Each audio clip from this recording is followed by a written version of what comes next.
How do you prove the inscribed angle theorem? This is for section 12-3 out of your textbooks. I'll write that down for you. 12-3 out of your textbooks.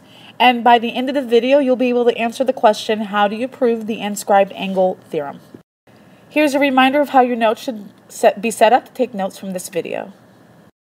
Let's first review what a central angle is. A central angle, by definition, is an angle whose vertex lies on the center of the circle. So here we have a central angle, which is of a circle right here. This is also an example of a central angle of a circle, but this here is not a central angle of a circle. Notice that it's not meeting here in the middle, okay? So now that we reviewed what a central angle is, let's talk about inscribed angle. Inscribed angle is an angle whose vertex is on a circle and whose sides contain chords of the circle. So remember, some of the vocabulary from here would be vertex and chords. An intercepted arc is the arc that lies in the interior of an inscribed angle and has endpoints on the angle. So here we would have an inscribed angle here. Notice that the vertex is on the circle and the sides are chords of the circle right here and right here. And then an intercepted arc is the arc that lies in the interior of an inscribed angle and has endpoints on that angle. So this is the intercepted arc. Notice that it has the endpoints from the sides of the angle here. And this would be the intercepted arc for this inscribed angle. So there is a relationship between these two. We're going to talk about what the relationship is. So here's the theorem that we're actually going to try to prove, and there's a few cases that we'll have to prove, but we're only going to prove the first case. Before we prove it, let's talk about the actual theorem. The theorem is the measure of an inscribed angle. So remember that if you had a central angle here, then the intercepted arc would be the same exact measurement of that central angle. But what happens if your angle is not central? It's actually an inscribed angle, like angle D here. Well, if you have an inscribed angle, then the arc length is if an angle is inscribed in a circle, then its measure is half the measure of its intercepted arc. Which means that if you're given this arc here, which is AB, you'll take half of that. So you'll multiply it by 1/2. Oops, it's missing something. It should be right there like that.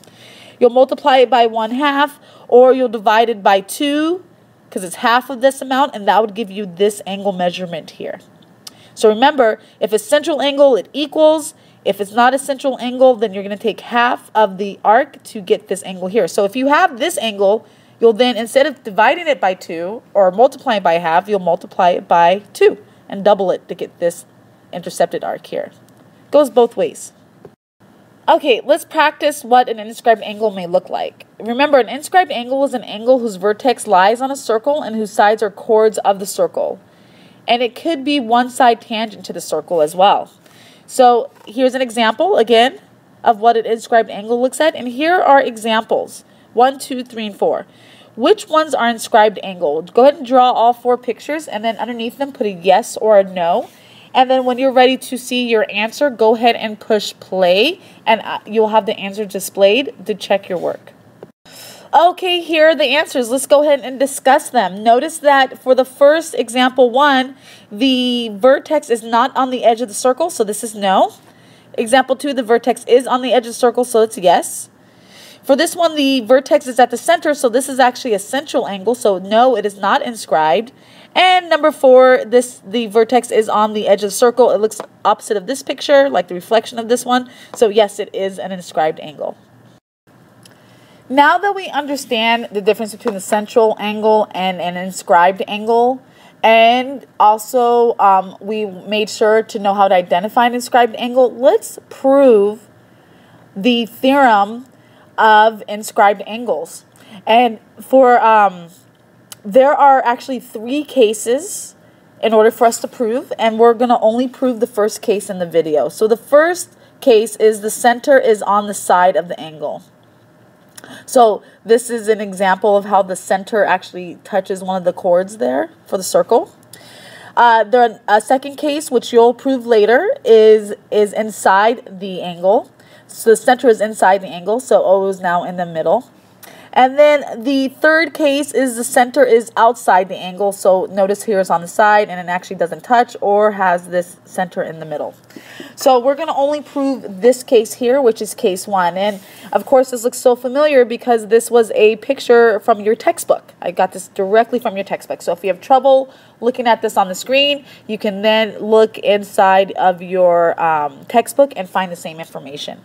So let's go ahead and prove just case 1. And here we're going to use actually a type of paragraph proofing, which is, and it's not really paragraph proofing, it looks more similar to a 2-column proof. So we have circle O, which is here, and notice it's labeled by the center, with inscribed angle B here, and it has a diameter of BC. So BC is the diameter of the circle. Now, what we're trying to prove is the theorem, and the theorem says that the measurement of angle B will be half of this arc here, AC. So let's use this information. We're going to draw a radius OA, this dotted line here, to form an isosceles triangle. What does that mean? That means that we have two sides that are congruent. You have this side, oops, that's too big. Let's see, get it smaller. Okay, you have this side, which is the radius AO that you just created, is congruent to the other radius OB. And therefore, if you have congruent sides, then with the isosceles triangle, the base angles are then congruent. So angle A is then also congruent to angle B. So that's all listed here. OA equals OB, and hence the measurement of angle A equals the measurement of angle B. So we already know that. Now let's go ahead and begin using a formula to help us. We know that we're trying to see, we know that by looking at a central angle, we know that the central angle, so AOC, this central angle O here, will equal this arc AC. We know that, and we don't need the theorem, but there is a theorem, and we already know that the central angle equals the arc length. Then we set that up right here, right? The central angle equals arc length. We've been discussing that and reviewed that today. Now let's try to split this up because I can't really do much with the measurement of arc. You guys don't know a lot about measurement of arcs yet. This is the only thing you really know. So let's go ahead and break up AOC then. AOC, well, if you remember your triangle exterior angle theorem, this angle here, O, right in the middle, is going to be equal to these two angles. Sum, angle A and angle B added together. So that means that if these angle A plus angle B equals this angle here, right here, then I can just add these two to equal that. And that's what I did. Instead of writing that angle AOC, I wrote down measurement angle A plus measurement of angle B. And that's by the triangle exterior angle theorem. I challenge you to look that up in your books.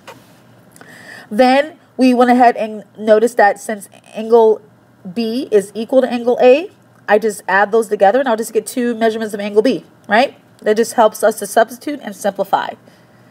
And then I'll divide both sides by 2 to solve for measurement of angle B, and I get 1/2 of that measurement arc. So I just proved the first case. And to do that, we gave an example of a picture and we used that. So you're going to prove cases 2 and 3 this week.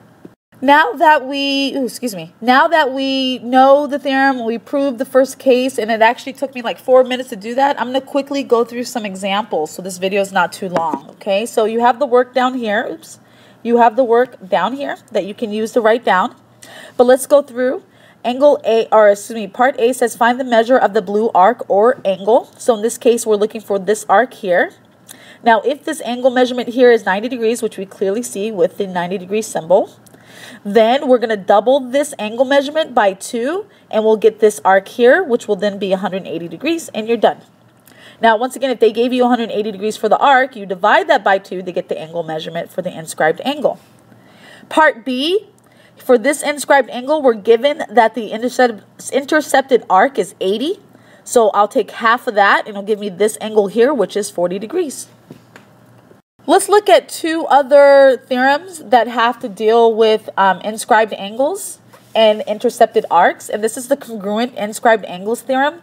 If 2 inscribed angles of a triangle intercept the same exact arc, then the angles are congruent. So notice C has the chords AC and CB, and that's the arc here for AB. And then D has the same exact arc, AB, that's intercepted for it. So then these are going to be congruent angles. That makes sense, right? Because if this was 50 and half of that would be 25 here, half of that would be 25 here, they're congruent to each other. Okay, let's take a look at this example that we have here. Now, I always encourage you to pause the video, write down all the information, and then follow along with my voice. Okay, so that's something you can do at home. It's given to us that the measurement of angle E is 75 degrees. So I'm going to write in 75 degrees here for angle E. What is the measurement of angle F, excuse me, measurement of angle F, so I'll put X there.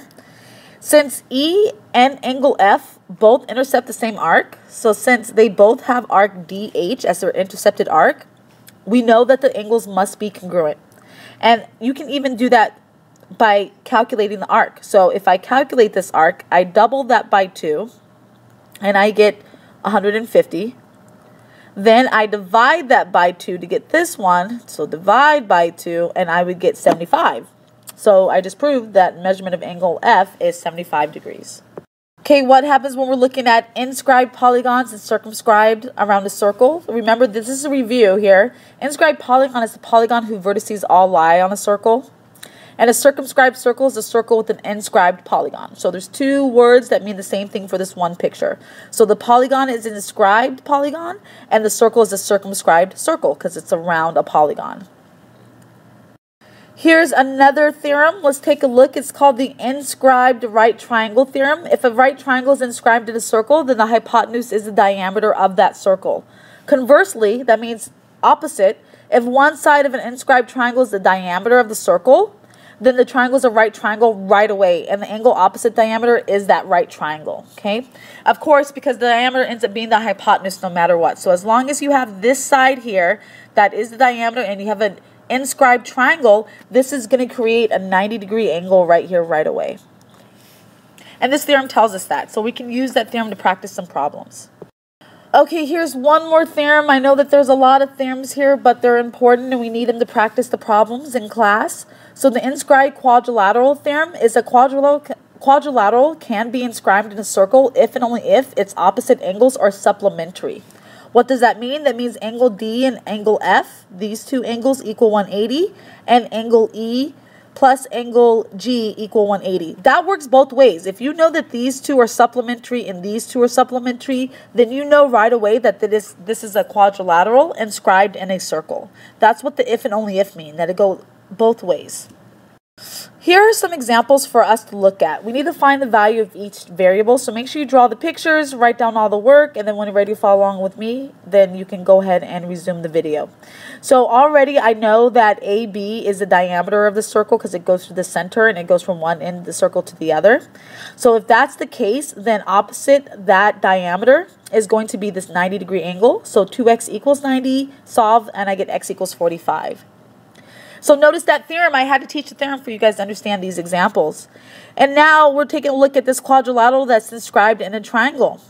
Or excuse me, in a circle. So measurement of angle D plus F is going to equal 180. They're supplementary.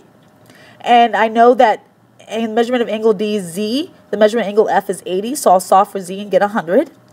And then other way, it works the other way. Y plus 120 equals 180. And that it'll give us y equals 60 when we solve for the variable. So we solve for z and for y. How do you prove the inscribed angle theorem? Looking back at what we discussed in this video, there's a few ways for you to do this. The best way for you is to first describe to me what is an inscribed angle and going ahead and giving the definition in the summary. Then talk about the proof that we looked at and where we only proved the first case and discuss how we proved the first case and how you would use that to help you prove case 2 and case 3. You'll probably need an example very similar to what we used to prove the case 1 for the inscribed angle theorem. Then I want you to also write down in your summary the other theorems that we looked at and also how and taking a look at those examples again.